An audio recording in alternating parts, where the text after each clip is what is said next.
Good morning दोस्तों, welcome back to New Good Way. आज है दोस्तों 26 अगस्त 2021 और 26 अगस्त 2021 के जो भी मैं 10 क्वेश्चन आपके लिए लेके आ रहा हूँ डेली करंट अफेयर के, वो अगर आपको अच्छे लगे तो चैनल को सब्सक्राइब और इसका बेल आइकन है वो भी ज़रूर प्रेस करें, ताकि जो मैं डेली के लिए वीडियो लेके आ रहा हूँ उनका नोटिफिकेशन है वो आपको मिलता रहे। तो चलिए दोस्तों, बिना किसी देरी के स्टार्ट करते हैं क्वेश्चन नंबर 1 से। क्वेश्चन नंबर 1 है कि किस बैंक ने जर्मनी में अध्ययन करने के जो इच्छुक छात्र हैं उनके लिए एक डिजिटल और इंस्टेंट जो ब्लॉक्ड अकाउंट है वो शुरू किया है। तो आंसर है आईसीआईसीआई बैंक जर्मनी, इनके द्वारा ये शुरू किया गया है। जो आईसीआईसीआई बैंक है उन्होंने जर्मनी में जो भी अध्ययन करने वाले छात्र हैं उनके लिए एक डिजिटल और इंस्टेंट जो ब्लॉक्ड अकाउंट शुरू करने की अभी फिलहाल में ही घोषणा की है। ये जो ब्लॉक्ड अकाउंट है वो एक विशेष प्रकार का अकाउंट है जिसमें छात्रों को बैलेंस जो कंफर्मेशन सर्टिफिकेट है बीसीसी कंफर्मेशन सर्टिफिकेट है वो प्राप्त करने के लिए एक निश्चित राशि रखने की इसमें आवश्यकता होगी। जो जर्मनी में छात्र वीजा प्राप्त करने के लिए ये खाता वो अनिवार्य भी कर दिया गया है। यह खाता वह छात्रों को एक मानार्थ चालू खाता प्रदान करता है कॉम्प्लीमेंट्री, जिसका उपयोग छात्र जर्मनी में कर सकते हैं और एक वीजा डेबिट कार्ड के साथ भी इसमें आता है, जिसे दुनिया में कहीं भी इस्तेमाल इसमें किया जा सकता है। अब आईसीआईसीआई बैंक है दोस्तों, तो आईसीआईसीआई बैंक के बारे में और पढ़ लेते हैं। तो इसकी स्थापना कब हुई? तो इस बैंक की स्थापना हुई थी 5 जनवरी 1994 को। और इसका हेडक्वार्टर कहाँ पे है? तो इसका हेडक्वार्टर है वडोदरा गुजरात में, वडोदरा गुजरात, जहाँ पर इसका हेडक्वार्टर है। और प्रेजेंट टाइम इसमें इस बैंक की जो भारत में शाखाएं हैं वो कितनी है? तो वो है 2883 शाखाएं और 10,021 है वो एटीएम है। और एक अन्य 19 जो देशों में भी ये अन्य जो अदर कंट्री है 19, वहाँ पर भी इस बैंक की शाखाएं वहाँ पे मौजूद है। अब नेक्स्ट क्वेश्चन है दोस्तों क्वेश्चन नंबर 2। क्वेश्चन नंबर 2 है कि आर्मी 2021 का आयोजन है वह किस देश में किया जा रहा है? तो आंसर है रूस देश में। जो भारत ने स्वदेश निर्मित लड़ाकू विमान है LCA तेजस और एंटी टैंक गाइडेड जो मिसाइल है अर्जुन मेन बैटल टैंक है को अंतर्राष्ट्रीय सैन्य तकनीक फोरम आर्मी 2021 इसमें पेश किया गया, जो एक मास्को क्षेत्र में आयोजित किया जा रहा है। और जो DRDO है इसमें 22 और 28 अगस्त तक है जो मास्को में कुंभिका में जो इंटरनेशनल सैन्य तकनीक फोरम है आर्मी 2021 में इसमें भाग भी ले रहा है। अब रूस है दोस्तों, तो रूस के बारे में और पढ़ लेते हैं। तो रूस की राजधानी क्या है? रूस की राजधानी है मास्को। और प्रेजेंट टाइम में रूस के राष्ट्रपति कौन है? तो वो है व्लादिमीर पुतिन। और प्रेजेंट टाइम प्रधानमंत्री कौन है रूस के? तो वो है दिमित्री में देवेदेव, ये प्रेजेंट टाइम रूस के प्रधानमंत्री हैं। अब रूस की मुद्रा क्या है? तो रूस की मुद्रा है दोस्तों रूबल। रूबल है वो इस देश की मुद्रा है। नेक्स्ट क्वेश्चन है क्वेश्चन नंबर 3। रिमोट सेंसिंग और भौगोलिक सूचना प्रणाली आधारित डेटा का उपयोग करके नई मनरेगा परिसंपत्तियों की सुविधा में मदद करने के लिए सरकार के द्वारा लॉन्च किए गए पोर्टल का नाम क्या है? तो आंसर है दोस्तों युक्त धारा। तो ये जो युक्त धारा है क्या? तो जो सरकार ने एक नया भूस्थानिक नियोजन पोर्टल युक्त धारा है इसको लॉन्च किया, जो रिमोट सेंसिंग और भौगोलिक सूचना प्रणाली है आधारित डेटा का ये यूज करके नई जो मनरेगा संपत्तियों को सुविधाजनक बनाने में मदद करेगा। और ये पोर्टल वो विभिन्न जो राष्ट्रीय विकास कार्यक्रम है इसके तहत बनाए गए जो जियो टैग है उसके भंडार के रूप में भी ये कार्य करेगा। और ये प्लेटफॉर्म में विभिन्न जो राष्ट्रीय ग्रामीण विकास प्रोग्राम है अर्थात जो मनरेगा है, एकीकृत जो वाटर शेड प्रबंधन कार्यक्रम है, इसके भंडार के रूप में भी ये कार्य करेगा। ये पोर्टल है वो केंद्रीय ग्रामीण और जो पंचायती राज मंत्री प्रेजेंट टाइम में गिरिराज सिंह इनके द्वारा ये लॉन्च किया गया है। नेक्स्ट क्वेश्चन है क्वेश्चन नंबर 4,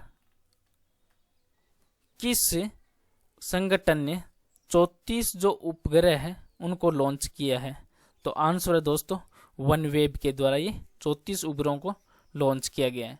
जो भारतीय समूह समर्थी का वनवेब उनने जो निम्न पृथ्वी की कक्षा में 34 उपग्रहों को लॉन्च की पुष्टि की है। और ये लॉन्च है वो वनवेब में के जो 5 to 50 है, इस मिशन के जो सफलतापूर्वक पूरा होने के बाद हुआ है। और ये जो इस लॉन्च के साथ ही जो वनवेब है उसके कुल उपग्रहों की संख्या है वो कितनी हो गई है? तो वो हो गई है 288। ये वनवेब के जो 648 उपग्रह हैं बेड़े का हिस्सा होंगे, जो उच्च गति और कम विलंबता जो वैश्विक कनेक्टिविटी है वो प्रदान की जाएगी। अब नेक्स्ट क्वेश्चन है दोस्तों क्वेश्चन नंबर 5,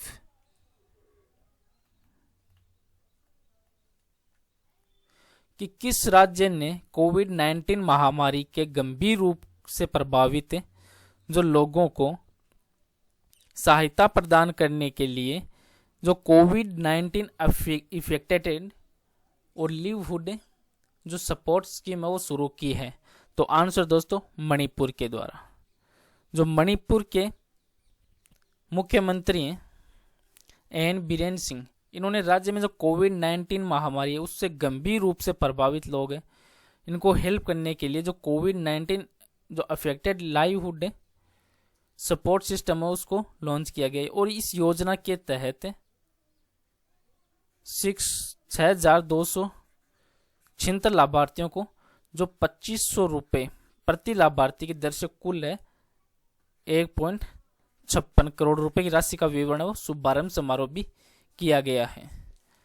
नेक्स्ट क्वेश्चन है क्वेश्चन नंबर 6, भारत के अमित खत्री इन्हें केन्या की राजधानी नैरोबी में अंडर 20 वर्ल्ड कप जो एथलेटिक्स चैंपियनशिप है इसमें 10,000 मीटर पैदल चाल में कौन सा पदक हासिल किया है? तो आंसर है दोस्तों रजत पदक। जो रजत पदक है वो अपने नाम किया है इन्होंने।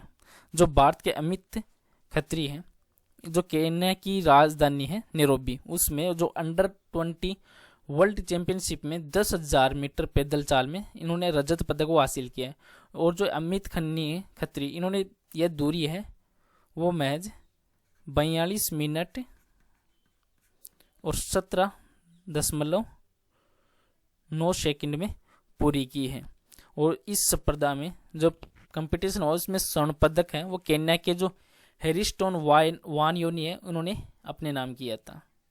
नेक्स्ट क्वेश्चन है क्वेश्चन नंबर 7, भारत और किस देश ने 20 अगस्त 2021 को AK-103 राइफल खरीदने के लिए एक समझौते पर हस्ताक्षर किए हैं? तो आंसर दोस्तों रूस के द्वारा, भारत और रूस के द्वारा। इन्होंने 20 अगस्त 2021 को जो AK-103 राइफल है उस खरीदने के लिए एक समझौता हुआ था जिस पर अभी सिग्नेचर किए हैं। जो ये सौदा किया गया है उसमें मेगा इन्फैक्ट्री जो आधुनिकीकरण प्रोग्राम है इसमें एक भाग के रूप में किया गया है। और ये प्रोग्राम है इसके तहत जो भारतीय सेना है उसके लिए रूस से कई जो AK-103 राइफल श्रृंखला की जो असोल्ट राइफल हैं वो खरीदी जा रही है, जिसमें आपातकालीन जो खरीद है उसमें वित्तीय शक्तियों के प्रावधानों के तहत इस सौदे को अंतिम रूप भी दिया गया है, जो तीनों सेवाओं के तत्काल खरीदारी करने के लिए दिए गए थे। अब रूस है दोस्तों, तो रूस की मुद्रा क्या है ऊपर क्वेश्चन में भी हमने डिस्कस किया था, तो वो है रूस की रूबल और रूस की राजधानी है मॉस्को। नेक्स्ट क्वेश्चन है क्वेश्चन नंबर 8, भारतीय प्रतिस्पर्धा आयोग CCI ने मारुति सुजुकी इंडिया लिमिटेड पर अनुचित व्यापार व्यवहार में शामिल होने पर कितने करोड़ रुपए का जुर्माना लगाया है? तो आंसर है दोस्तों 200 करोड़ रुपए का जुर्माना ये लगाया गया है। जो भारतीय प्रतिस्पर्धा आयोग है CCI। इसने देश में सबसे बड़ी कार विनिर्माता जो कंपनी है मारुति सुजुकी, इस इंडिया लिमिटेड पर एक अनुचित व्यापार व्यवहार में शामिल होने पर 200 करोड़ रुपए का जुर्माना लगाया, जिसमें इसने साथ ही CCI ने कंपनी को जो प्रतिस्पर्धा रोधी व्यवहार है उसमें शामिल नहीं होने पर तथा इन्हें बंद करने का निर्देश भी दिया गया है। नेक्स्ट क्वेश्चन है क्वेश्चन नंबर 9। किस वरिष्ठ अधिकारी ने सूचना एवं प्रसारण मंत्रालय में नए सचिव के रूप में कार्यभार वह संभाला है? तो आंसर दोस्तों अपूर्व चंद्र ने ये कार्यभार वो संभाला है। जो IAS है उसके वरिष्ठ अधिकारी अपूर्व चंद्र, इन्होंने 23 अगस्त को 2021 को जो सूचना एवं प्रसारण मंत्रालय है उसमें बतौर सचिव पद है वो ग्रहण किया है, जिसमें सूचना एवं प्रसारण मंत्रालय में जो महाराष्ट्र केडर के 1988 के बैच के IAS अधिकारी हैं चंद्र, और रोजगार मंत्रालय के सचिव भी रहे हैं इन्होंने, और इन्होंने जो रक्षा मंत्रालय में महानिदेशक के रूप में भी कार्य किया है अपूर्व चंद्र ने, जिन्होंने नए सचिव के रूप में कार्यभार भी फिलहाल में संभाला है। और आज का नेक्स्ट और लास्ट क्वेश्चन है क्वेश्चन नंबर 10। वायु प्रदूषण को कम करने के मकसद से देश का पहला जो स्मोक टावर वह किस शहर में लगाया गया है? तो आंसर है दोस्तों दिल्ली शहर में। जो दिल्ली में वायु प्रदूषण को कम करने के मकसद से देश का पहला स्मोक टावर है कनॉट प्लेस में लगाया गया है, और अमेरिकी तकनीक से बनाया गया है स्मोक टावर, जिसमें हवा में प्रदूषण की मात्रा को कम किया जा सकेगा। और प्रेजेंट टाइम में जो दिल्ली के मुख्यमंत्री हैं अरविंद केजरीवाल,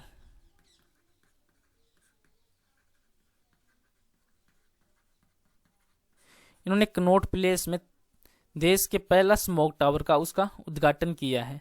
और इस दौरान जो CM अरविंद केजरीवाल है, इन्होंने इस प्रोजेक्ट के नतीजे काफ़ी बेहतर है, तो पूरी दिल्ली में ऐसे स्मोक टावर है वो और भी लगाए जाएंगे, ये बयान भी इन्होंने दिया है। दिल्ली है दोस्तों, तो दिल्ली के मुख्यमंत्री के अरविंद केजरीवाल, और उपराज्यपाल कौन है दिल्ली के? तो वो है मनीष सिसोदिया, जो काफ़ी अपने स्टेटमेंट से काफ़ी चर्चाओं में रहते हैं मनीष जी। और दिल्ली है वो यमुना नदी है इसके किनारे पे स्थित है, यमुना नदी के किनारे पे। और दिल्ली का जो महाभारत काल था उस टाइम दिल्ली का नाम था इंद्रप्रस्थ। एग्जाम में क्वेश्चन पूछा जा सकता है कि इंद्रप्रस्थ किस राज्य का नाम था? तो महाभारत के दौरान में दिल्ली का नाम था इंद्रप्रस्थ। चलो दोस्तों आज का वीडियो यहीं पे समाप्त करता हूँ। आज का वीडियो आपको अच्छा लगे तो इसे सब्सक्राइब और शेयर जरूर करें। Thank you all of you.